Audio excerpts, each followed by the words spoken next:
Hi மக்களே, நான் தான் உங்கள் அபர்ணா ராம்ஜி ஃப்ரம் அபர்ணா அன்பிளாக்ட். இன்னைக்கு நான் ரொம்ப ஹெவி ஆர்ட்டோட தான் உங்கள்கிட்ட பேச வந்திருக்கேன். என்னன்னு பார்த்தீங்கன்னா, நம்ம பிபி சீசன் 8 தமிழ் இறுதி கட்டத்தை நோக்கி போய் கொண்டிருக்கு. இதில் கொஞ்ச நாளாக பார்த்தீங்கன்னா நம்ம யாருமே எதிர்பார்க்காத அன்ஃபேர் எவிக்ஷன்ஸ் தான் போயிட்டு இருக்கு. இதில் ஓட்டிங் எங்கே நடக்குது, எங்கே எவிக்ஷன்ஸ் நடக்குது, அக்கார்டிங்லி எல்லாமே ஜென்யூனாக ப்ராப்பராக தான் போயிட்டு இருக்கா அப்படிங்கிறது நம்ம எல்லாருக்குள்ளேயுமே ஒரு $1 மில்லியன் கொஸ்டினாக தான் இருக்கு. உங்கள் எல்லாரையும் ரெப்ரசென்ட் பண்ணி தான் இன்னைக்கு நான் என்னோட யூடியூப் சேனலில் இதை பற்றி பேசலான்னு இருக்கேன். போன வாரத்தில் பார்த்தீங்கன்னா கண்டினியூஸாக நடந்த விஷயங்கள் எல்லாமே யோசிச்சு பார்க்கும்போது எவிக்ஷன் வரும்போது அப்படியே கான்ட்ராஸ்டாக அருணை வெளில அனுப்புகிறாங்க.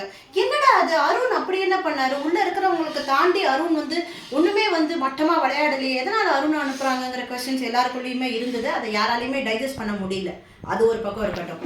நேற்று பார்த்தீங்கன்னா நம்ம தீபக்கோட eviction is totally unfair and யாராலையும் டைஜஸ்ட் பண்ணிக்க முடியாத ஒரு விஷயங்க. Deepak such a genuine and gentleman தான் சொல்லணும். அதாவது அந்த வீட்டில் ஒரு ஃபாதரோட எப்படி இருக்கும், அவரோட பொசிஷன் எப்படி இருக்கும் அப்படிங்கறத அந்த வீட்டில் அவர் ரொம்ப அழகாக கொண்டு வந்தார். முதல் 3 வாரம் he took time for breathing time எடுத்துக்கிட்டாரு, கேமை புரிஞ்சுக்கிட்டாரு, புரிதலுக்கான நேரத்தை எடுத்துக்கிட்டாரு. அதுக்கப்புறம் he came into the game.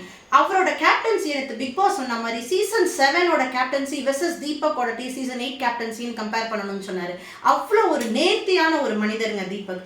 எப்படி கேமை அணுகணும், நேர்த்தியான அவரோட தாட்ஸ், எப்படி பேசணும், எப்படி விளையாடணும், வீட்டை எப்படி டிசிப்ளினாக கொண்டு வரணும், ஒரு அப்பாவா ஒரு ஃபாதர்வுட் ஒரு மனசுல அப்படி ஒரு ஈர்ப்பை எல்லாருக்குள்ளேயும் கொண்டு வந்த ஒரு மனுஷங்க தீபக். அவர் எப்படிங்க வெளியில போக முடியும்? டாப் 5ல தீபக்கு இல்லாத இடம் வேற யாருக்கு அப்படிங்கிறது தான் நம்ம எல்லாருக்குமே ஒரு பெரிய ஒரு மனசுல ஒரு ஆதங்கமா இருக்கு.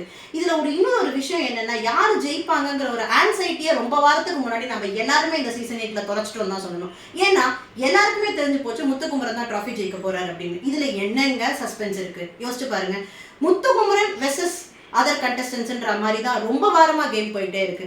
அவரோட நேர்த்தியான பேச்சு, அவர் மட்டும்தான் அங்கே விளையாடுற மாதிரியான ஒரு விஷயங்கள் முத்துவை நோக்கி தான் எல்லாமே பயணிக்கப்பட்டிருக்கு இந்த சீசன்ல தான் சொல்லணும்.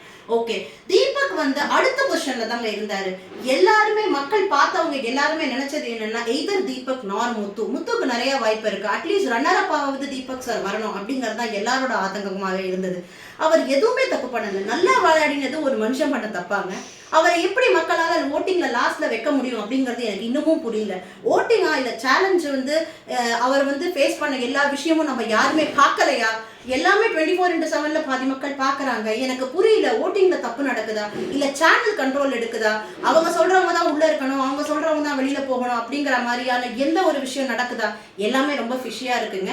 ஸோ தயவு செஞ்சு அடுத்த சீசன்லயாவது எல்லாரும் நேர்மையா நியாயமா பிஆர் அப்படிங்கிற ஒரு விஷயம் அப்படிங்கிற ஒரு விதம் நமக்கு யாருக்குமே ஒரு அருவருப்பு தக்க ஒரு விஷயமா இருக்கு. அது இனிமே வைட்டல் ரோலா பிளே ஆகக்கூடாது அப்படிங்கிறது தான் நான் நினைக்கிறேன்.